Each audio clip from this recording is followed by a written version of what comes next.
सामान्य अध्ययन के सफर जीएस जर्नी में आपका बहुत बहुत स्वागत है।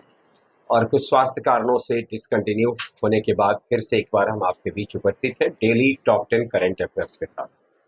डेली टॉप 10 करंट अफेयर्स, इसमें 10 करंट अफेयर्स के सवाल आपके लिए हम लाते हैं।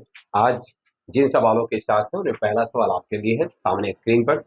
जून 2026 में किस मंत्रालय द्वारा जल क्षेत्र में नवाचार को बढ़ावा देने के लिए महाजल मिशन की शुरुआत की गई? जल शक्ति मंत्रालय, विज्ञान एवं प्रौद्योगिकी मंत्रालय, ग्रामीण विकास मंत्रालय, पर्यावरण वन और जलवायु परिवर्तन मंत्रालय। और इसका सही आंसर है जल शक्ति मंत्रालय के द्वारा शुरू किया गया है महाजल मिशन। एक नजर डालते हैं महाजल मिशन पर। महाजल मिशन MAHA यानी mission for advancement in high impact areas water mission, केंद्रीय जल शक्ति मंत्रालय द्वारा संयुक्त रूप से यह शुरू किया गया है। किसके साथ? नेशनल रिसर्च फाउंडेशन और केंद्रीय जल शक्ति मंत्रालय का यह संयुक्त अभियान है, जिसका उद्देश्य जल क्षेत्र में विज्ञान, स्टार्टअप्स, MSME और शैक्षणिक संस्थानों को जुड़कर व्यवहारिक और टिकाऊ समाधान विकसित करना है। हाल ही में 1 जून 2026 को इसे लागू किया गया है। थोड़ा नजर डालते हैं, अभी वर्तमान में केंद्रीय विज्ञान और प्रौद्योगिकी मंत्री हैं डॉक्टर जितेंद्र सिंह, वहीं केंद्रीय जल शक्ति मंत्री हैं श्री CR पाटिल। मिशन की जो अवधि है माह की वह 3 वर्ष की है, लेकिन इसको बढ़ाया जा सकता है, बाद में इसको 5 वर्ष किया जाएगा। दूसरा सवाल आपके लिए स्क्रीन पर है। भारतीय रिजर्व बैंक ने हाल ही में किस प्रकार के करेंसी नोटों का प्रचलन में लाने की पायलट योजना को पुनर्जीवित किया है? Hybrid note, nano fibre note, polymer note और डिजिटल स्मार्ट नोट। और सही आंसर इसका पॉलीमर नोट, यानी पॉलीमर नोट RBI के द्वारा भी हाल ही में विकसित किया गया है ना, यानी कि पायलट योजना को पुनर्जीवित किया गया है। थोड़ा नजर डालते हैं RBI के ऊपर। अभी जैसा कि हम जानते होंगे कि अभी RBI के वर्तमान गवर्नर हैं संजय मल्होत्रा, और अप्रैल 1935 ईस्वी से जब इसका अस्तित्व हुआ और 2026 में आते आते ये 26वें RBI के गवर्नर।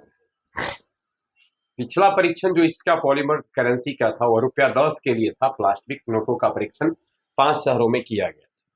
पॉलीमर कहाँ पे पड़ा होता है? बहुलक, अर्थात कि जो प्लास्टिक के बहुलक है, यानी जो प्लास्टिक तो खुद बहुलक है, यानी कार्बनिक यौगिक को पॉलीमराइज कर करके छोटे छोटे अणु जब बड़े अणु बन जाते हैं तो उनको बहुलक कहते हैं। और उस आधार से सबसे पहले पॉलीमर करेंसी 2013 में जारी किया गया था, और इसको ₹10 के नोट पर इसको पहले इसका एक्सपेरिमेंट किया गया था उसको, और 5 शहरों में इसे शुरू किया गया था: कोच्चि, मैसूर, जयपुर, भुवनेश्वर और शिमला। अभी वैश्विक स्तर पर 60 से 10 ज्यादा देश जो है वो पॉलीमर करेंसी का यूज कर रहे हैं। सबसे पहले 1988 में ऑस्ट्रेलिया ने की थी। अगर आपसे ये पूछा जाए कि पॉलीमर करेंसी की शुरुआत करने वाला पहला देश कौन था, तो ऑस्ट्रेलिया था 1988 ईस्वी में। भारत ने इसके लिए सबसे पहला परीक्षण कब किया था, तो 2013 में। किस करेंसी पर, किस नोट पर किया था? ₹10 के नोट पर किया था। और अभी वर्तमान में 60 से अधिक देशों के द्वारा ये पॉलीमर करेंसी का जारी किया जा रहा है। तीसरा सवाल आपके लिए है। जून 1990 को असम में स्थापित सीमा सड़क संगठन के किस प्रोजेक्ट ने हाल ही में अपना 37वां स्थापना दिवस मनाया है? स्वाभाविक बात है, जून 1990 से अगर हम बात करें तो ये 37वां होगा। प्रोजेक्ट उदयक, प्रोजेक्ट दंतक, प्रोजेक्ट हिमांक और प्रोजेक्ट बीकन। असम में जो सीमा सड़क संगठन है, यानी बॉर्डर रोड ऑर्गेनाइजेशन है, उसके प्रोजेक्ट एक है प्रोजेक्ट उदयक, उसका भी 37वां स्थापना दिवस जून में ही मनाया गया है। 1 जून 2026 को असम के डुमडुमा में इसे मनाया गया है। गौरतलब हो यह डुमडुमा में ही स्थापित है। 1457 किलोमीटर से अधिक के सड़क नेटवर्क के विकास और रखरखाव के लिए यह परियोजना शुरू की गई थी। यह वास्तविक नियंत्रक रेखा, भारत और म्यांमार के बीच की जो सीमा रेखा है, उसके इलाकों में बुनियादी ढांचा को मजबूत करने के लिए काम करती है। आज का अगला सवाल हमारे लिए है चौथा सवाल। डीआरडीओ की हैदराबाद स्थित प्रयोगशाला रिसर्च सेंटर इमारत द्वारा विकसित किस स्वदेशी ठोस प्रणोदित हवा से सतह पर मार करने वाली मिसाइल का सफल परीक्षण किया गया। यानी हवा से सतह पर मार करने के लिए आपको बताना है कि डीआरडीओ ने का जो हैदराबाद स्थित प्रयोगशाला है रिसर्च सेंटर इमारत, उसमें भी हाल ही में ठोस प्रणोदित यानी ठोस प्रणोदक के ऊपर, ठोस ईंधन के ऊपर काम करने वाला, और मार किस पर करेगा? हवा से सतह पर। अस्त्र थर्ड, रुद्रम सेकंड, प्रलय एम और अग्नि प्राइम, और यह मिसाइल है रुद्रम सेकंड। तो ध्यान में रखना है, अगर यह पूछा जाए तो रुद्रम सेकंड किस प्रकार का मिसाइल है, तो हवा से सतह पर मार करने वाला है, और यह कहां से विकसित हुआ है? तो डीआरडीओ की जो रिसर्च सेंटर इमारत है हैदराबाद में स्थित, उसके द्वारा विकसित किया गया, और इसमें जो ईंधन लगेंगे वो ठोस अवस्था के होंगे। और देखिए, इसका 5.5 हाइपरसोनिक गति से यह लगभग तय करेगा। 300 से 500 किलोमीटर इसकी मारक क्षमता है ना। और इसका परीक्षण किया गया है 2 जून 2026 को रुद्रम सेकंड का। पर्यावरण के अनुकूल और टिकाऊ खाद्य प्रणालियों के विकास के लिए किस भारतीय राज्य को प्रतिष्ठित अंतर्राष्ट्रीय फूड प्लैनेट प्राइज 2026 से सम्मानित किया गया है? गौरतलब हो, अभी हाल में मनाया गया है अंतर्राष्ट्रीय पर्यावरण दिवस, और इसको ध्यान में रख करके अनुकूल और टिकाऊ खाद्य प्रणालियों के विकास के लिए भारतीय राज्य को प्रतिष्ठित अंतर्राष्ट्रीय फूड प्लैनेट प्राइज 2026 से सम्मानित किया गया। यह राज्य कौन है आपको बताना है? केरल, आंध्र प्रदेश, सिक्किम, हिमाचल प्रदेश। और सही आंसर है इसका आंध्र प्रदेश को यह प्रतिष्ठित अंतर्राष्ट्रीय सम्मान प्राप्त हुआ है। आंध्र प्रदेश को वर्ष 2026 का फूड प्लैनेट प्राइज प्राप्त हुआ है। फूड प्लैनेट प्राइज 2026 का।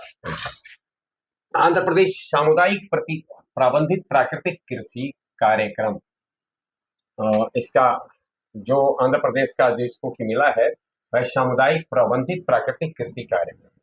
पुरस्कार प्रदाता है स्वीडन का कर्ट बर्गफोर्स फाउंडेशन। पुरस्कार राशि है 1.5 मिलियन अमेरिकी डॉलर, और 2 जून 2026 को इसकी शुरुआत, मतलब यह आवंटित किया गया है।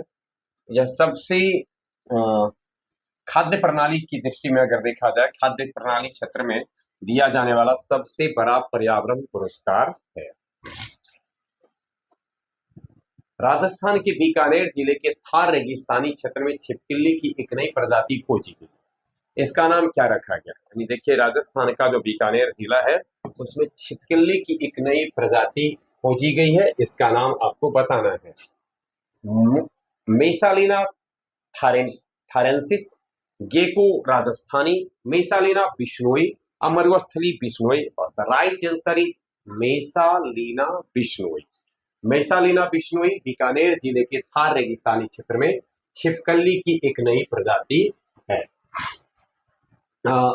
इसकी लंबाई 39.2 मिलीमीटर है, लगभग 4 सेंटीमीटर के लगभग है, बहुत छोटा है, और ऊपरी शरीर जो है सो ग्रे कलर का है, जैतूनी भूरा हो सकता है। जैतून यानी शाखा आपने देखा होगा, जैतून की शाखा, जो यूएनओ का जो सिंबल है, संकेत है, उसमें जो आप जो देखते होंगे दोनों तरफ से जो ग्लोब के घेरे हुए हो जैतून की। जर्मनी के म्यूनिख में आयोजित आईएसएसएफ विश्व कप 2026 में महिलाओं की 25 मीटर पिस्टल स्पर्धा में 43 अंकों के साथ नया विश्व रिकॉर्ड बनाकर किसने स्वर्ण पदक जीता है? आपको बताना है कि अभी जो आईएसएसएफ विश्व कप 2026 हो रहे हैं, तो इसमें महिलाओं में 25 मीटर पिस्टल स्पर्धा में 43 अंकों के साथ विश्व रिकॉर्ड बनाकर किसने स्वर्ण पदक? ईसा सिंह, मनु भाकर, किम एजी, राही सरनोवर। सही आंसर है इसका ईसा सिंह। ईसा सिंह ने ये कारनामा किया है।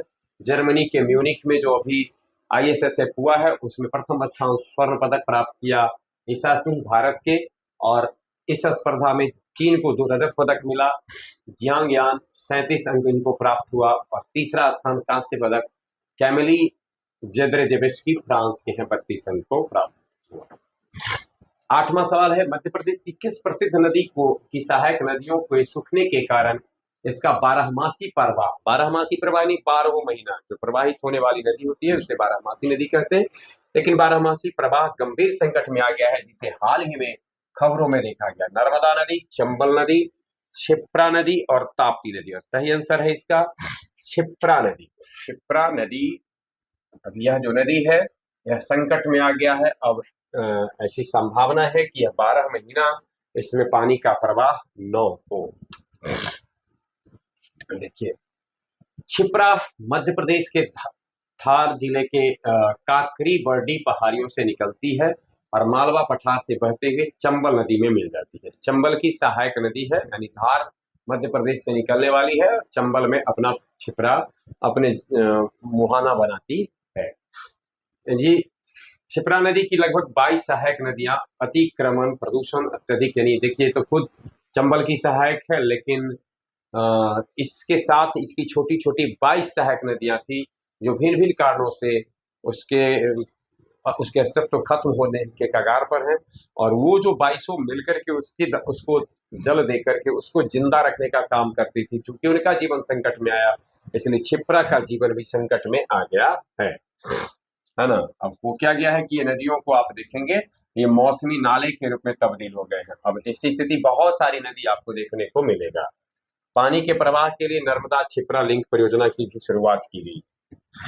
चलिए, आज का 9वां सवाल है, जून 2026 में भारत के किस दक्षिण पूर्वी एशियाई देश में त्वरित भुगतान के लिए यूपीआई यूनिफाइड पेमेंट इंटरफेस भुगतान सेवाएं आधिकारिक तौर पर शुरू की गई? Laos, Cambodia, Vietnam, Malaysia. और सही आंसर है इसका कंबोडिया। कंबोडिया में इस सेवा की शुरुआत की गई है। और लास्ट सवाल आज का है, सतत कचरा प्रबंधन और जन भागीदारी को बढ़ावा देने के लिए केदारनाथ में कौन सी अनूठी पर्यावरण नीति लागू की गई है? कैरी मी बैक नीति, no plastic zone mission, clean Himalaya project, कचरा लाओ इनाम पाओ योजना। और राइट आंसर है कैरी मी बैक नीति। ये 10 सवाल थे जिसके साथ हम आपके बीच उपस्थित हुए। बने रहे हमारे साथ, यूं ही हम आपके बीच में डेली 10 टॉप 10 करेंट अफेयर्स के साथ उपस्थित होते रहेंगे। आज भर के लिए बस इतना।